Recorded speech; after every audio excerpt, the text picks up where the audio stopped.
can you help us? We're looking for someone called Philoctetes? Call me Phil. Welcome to MsMojo, and today we're counting down our picks for animated characters whose physical appearances and mannerisms were influenced by their voice actors. Al, if you want a winner, just be yourself. Number 20, Cinderella, Eileen Wood's Cinderella.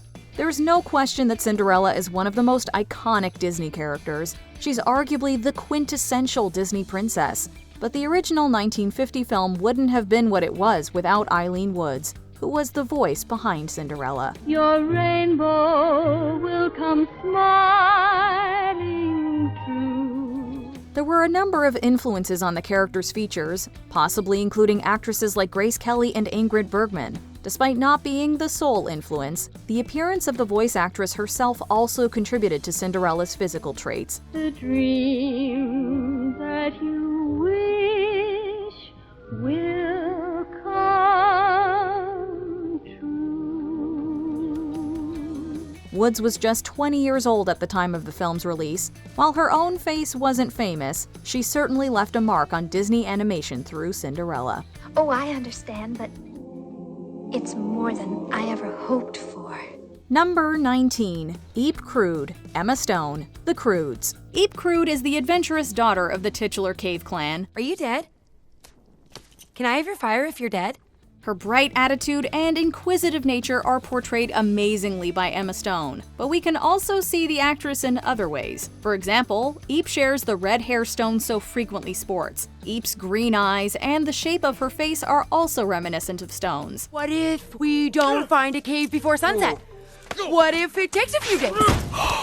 What if the birds come back? Usually, comparing someone to a cave person would be seen as an insult, but any character modeled after Emma Stone is bound to be radiant, and you'd be remiss to deem Eep the exception. I love them! Plus, her name is Stone. Number 18. Hiccup, Jay Baruchel, How to Train Your Dragon. Excuse me, barmaid. I'm afraid you brought me the wrong offspring. I ordered an extra large boy with beefy arms, extra guts and glory on the side. This is a talking fish bone. The protagonist of the How to Train Your Dragon film series is Hiccup Horrendous Haddock III, a young Viking who becomes deeply involved in the world of dragons. Appearance-wise, Hiccup has a lanky build, brown hair, and an angular face structure. All of these physical elements align with that of the voice actor behind him, Jay Baruchel. And it's apparently no coincidence. Hey, Toothless, okay, yes, I know. Shh. Okay, I know. The main character in the Oscar-nominated animated film was designed to reflect much of Baruchel's awkward physicality. All the characters, including Hiccup and his dragon companion Toothless, were meticulously crafted. It's no wonder the film series has gained significant recognition for its animation. Turns out all we needed was a little more of this. You just gestured all of me. Number 17. Flynn Ryder, Zachary Levi, Tangled. Oh yeah, that's like Spitting Image. It's an Australian saying. Yeah, we saw Dead Ringer, we'll say that. Dead Ringer, yeah. Spitting Image. Don't get it twisted. Tangled received plenty of critical acclaim, in part due to its impressive computer animation. One particularly noteworthy example of this comes in the form of Rapunzel's charming and witty love interest, Flynn Ryder. Here comes the smolder. The character's appearance was at least partly influenced by the human behind him, Zachary Levi. According to director Byron Howard, there were in fact multiple famous faces that impacted Flynn's looks, including David Beckham and Clark Gable. Various physical features were fused together to create a handsome animated character. We put up photos all over the walls of the most handsome leading men in all of Hollywood history and sort of picked out which features would sort of work best. We just listened to let the girls have at it. Despite the similarities, we doubt any real-life man could do a smolder as impressive as Flynn Ryder's. Number 16. Moana, Auli'i Cravalho, Moana. At just 14 years old, high school freshman Auli'i Cravalho was cast as the title character in Moana. Like her animated character, Cravalho is of Polynesian descent. The actor and character share a physical resemblance, but not on purpose. I'd say the water is literally my friend because I'm such a klutz on land, and I love the water. So Yeah, I see we have a fair bit of similarities. The character's appearance had already been decided prior to Carvalho's casting, so it turns out this was just a coincidence. What was not already set in stone, though, was another important aspect of an animated character's design: mannerisms. That's good pork. Oh, I didn't mean, I wasn't, what? They're calling me, so I gotta, bye! Carvalho's gestures and movements were integrated into the character during production. Dwayne Johnson's role as Maui is also worth a mention, with their similarities in muscles, tattoos, and that iconic eyebrow.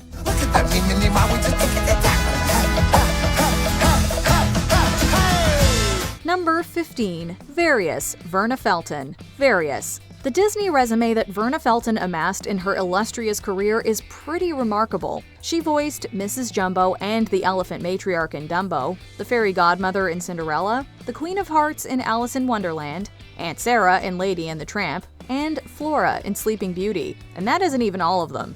If humans can do it, so can we. And we'd have our magic to help us. That's right. No magic. But Felton's work as the fairy godmother and Flora are notable for more than just her voice acting performances. Her physical characteristics are also visible in those characters. That's me? I beg your pardon. Yes, ladies. That's you, Hilda. The original conceptualization of the fairy godmother's appearance was actually altered following the casting of Felton. You can see resemblances in terms of hair and facial structure. I hope you'll forgive the way that I look. Oh, it's you. Number 14. Charles Muntz, Christopher Plummer. Up. Perhaps an underrated animated antagonist is Charles Muntz from Pixar's Up. The explorer who goes from hero to zero is voiced by Christopher Plummer. You know, Carl, these people who pass through here, they all tell pretty good stories. With a brief glance, you can see how Muntz looks like Plummer in animated form. Both can claim slicked-back white hair, a refined chin, and an overall grandpa vibe. You know, I'm so sorry for people who actually do want to retire. It means that they haven't loved what they do in life. And of course, nothing could be more marvelous than traveling the world and being paid to do that. The design of Muntz wasn't necessarily originally shaped by Plummer, but according to director Pete Docter, once Plummer was cast, the character was refined in some ways. Muntz's menacing presence and obsessive quest for the rare bird were brilliantly brought to life by Plummer.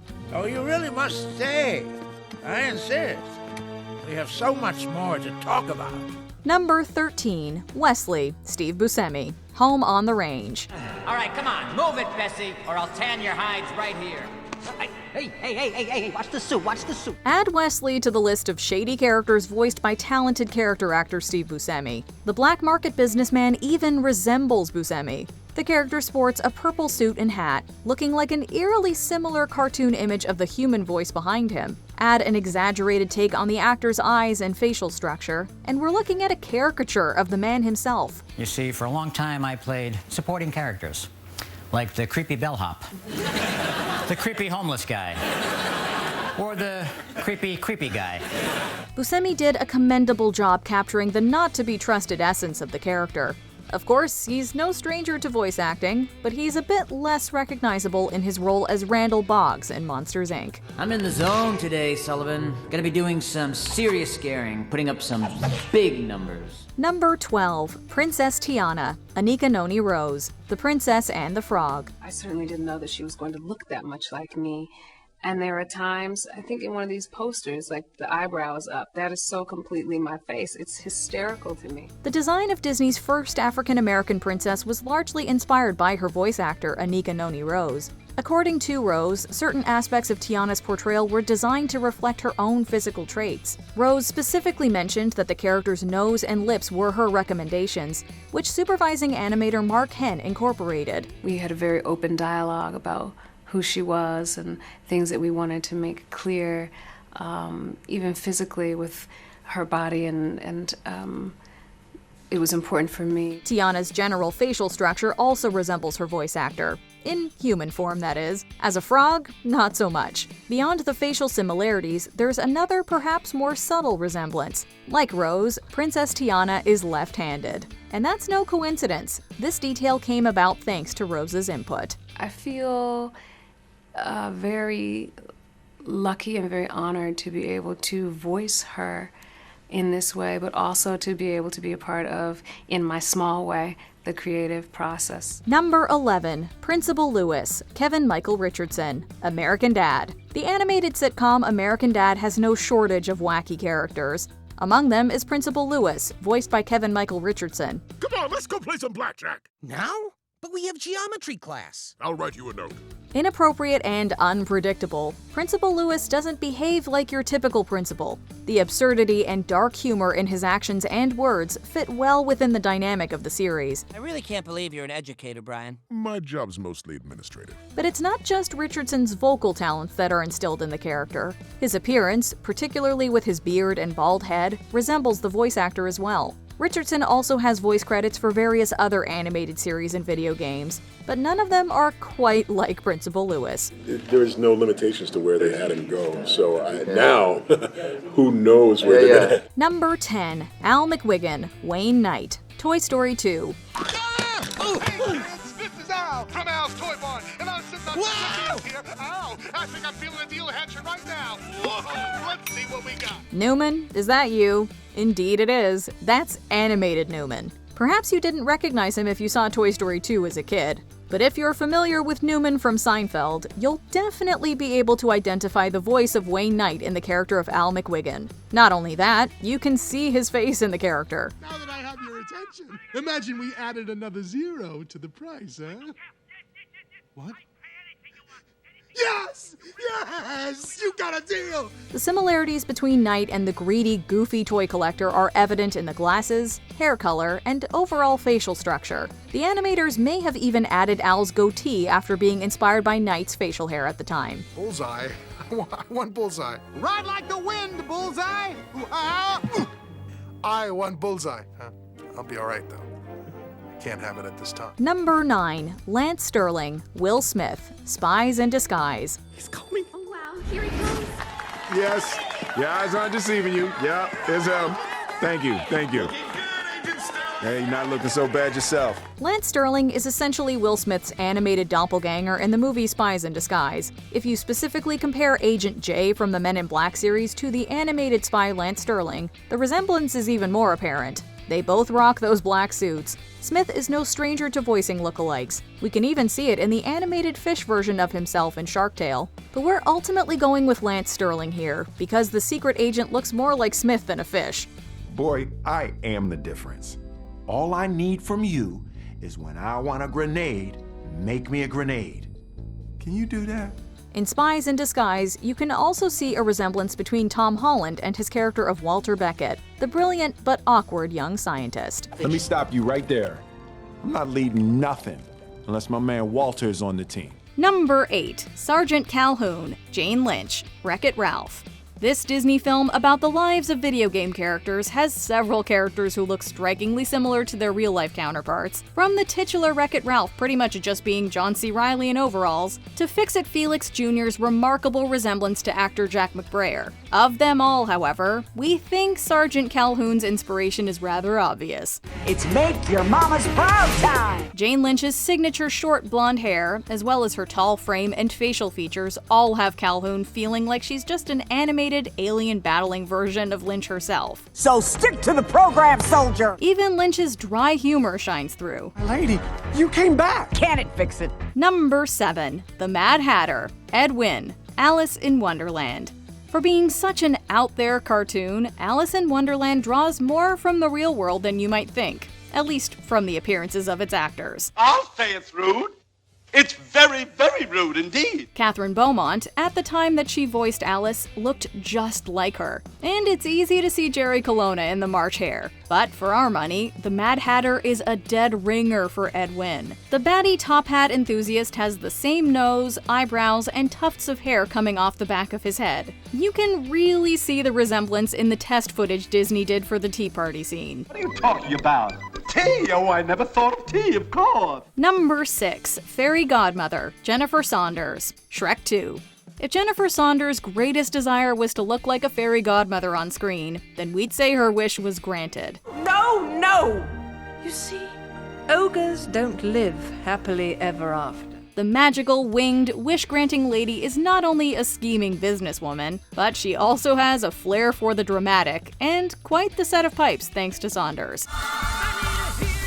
While there are a lot of differences between the two, for instance body type and hair color, the fairy godmother's face is a wildly close match to Saunders, and she looks absolutely fabulous. You couldn't just go back to your swamp and leave well enough alone. Number 5. Sadness, Phyllis Smith, Inside Out. The internal personification of melancholy within a young girl named Riley, Sadness is one of the main characters of Inside Out. I'm Sadness.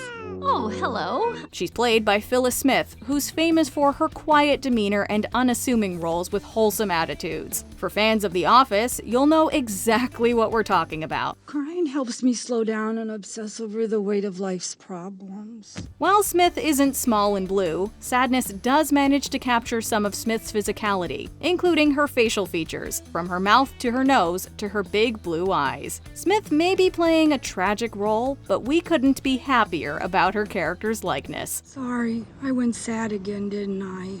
Number 4. Zazu, Rowan Atkinson, The Lion King. Zazu is the advisor to King Mufasa and frequently the voice of reason at Pride Rock, discouraging both Scar and Simba's particular brands of rebelliousness. You'll lose more than that when the king gets through with you. He's as mad as a hippo with a hernia. One might expect that it would be difficult to make a red-billed hornbill look like a human, but weirdly, it doesn't seem very odd at all. Zazu shares Atkinson's prominent eyebrows, wide eyes, and even sort of a similar nose. One day you two are going to be married. Yuck! The turn of their mouths are similar too. All those parallels help convey Atkinson's rather theatrical delivery even better, given just how expressive the actor is. Banana Beak is scared. It's Mr. Banana Beak to you, fuzzy. Number 3. Phil, Danny DeVito, Hercules. Although it was tempting to discuss James Woods as Hades since the entire character changed when he was cast, we ultimately had to go with Danny DeVito as Phil. What's the matter? You never seen a satyr before? Both short and balding, Phil has much of DeVito's appearance already, but his personality is also very reminiscent of the bad-tempered, over-the-top characters he so often plays. How many horns do you see? 6. Close enough. Of course, there are distinctions, such as DeVito's nose, which is nowhere near as red or bulbous, but otherwise, he and Philoctetes could be twins, if one of them was a satyr. It wouldn't be the first time Danny DeVito had a twin who was quite different from him. Do I look okay? You look better, let's put it that way. Number 2. Lady Tremaine, Eleanor Audley, Cinderella. Eleanor Audley has lent her likeness to several iconic Disney characters, including Maleficent. However, despite arguably being less famous, we're choosing her part as Lady Tremaine, the evil stepmother from Cinderella. Oh, please, you don't think that Hold your tongue. This is because we contend that Lady Tremaine looked more like Audley. The character shares Audley's graying hair, as well as her nose and the curl of her lips, particularly when frowning, which Tremaine does a lot of. Girls, please. After all, we did make a bargain, didn't we, Cinderella? Tremaine may be a more subtle villainess than Audley's other Disney role, but that only means that more of her performance comes through on screen. Good night. Before we continue, be sure to subscribe to our channel and ring the bell to get notified about our latest videos. You have the option to be notified for occasional videos or all of them. If you're on your phone, make sure you go into your settings and switch on notifications. Number 1. The Genie, Robin Williams, Aladdin. Yes, you probably saw this coming. Genie of the Lamp! The genie was created and designed with Robin Williams in mind. The wish-granting Blue Djinn's zany attitude, facial features, from that strong chin to those wide, expressive eyes, as well as his numerous pop culture references are all classic Williams. The comedian famously improvised frequently in the recording booth, which led to plenty of Genie's famous lines coming directly from him. Al, if you want a winner, just be yourself. So much about his appearance and actions are all owed directly to Williams. It's safe to say that without Robin Williams, we'd never have a friend like Genie. Never had a friend like me. Let us know in the comments which voice actor you think is most similar to their animated counterpart. Oh, my dear. Oh, look at you. You're all, grown up. Do you agree with our picks? Check out this other recent clip from MsMojo. And be sure to subscribe and ring the bell to be notified about our latest videos.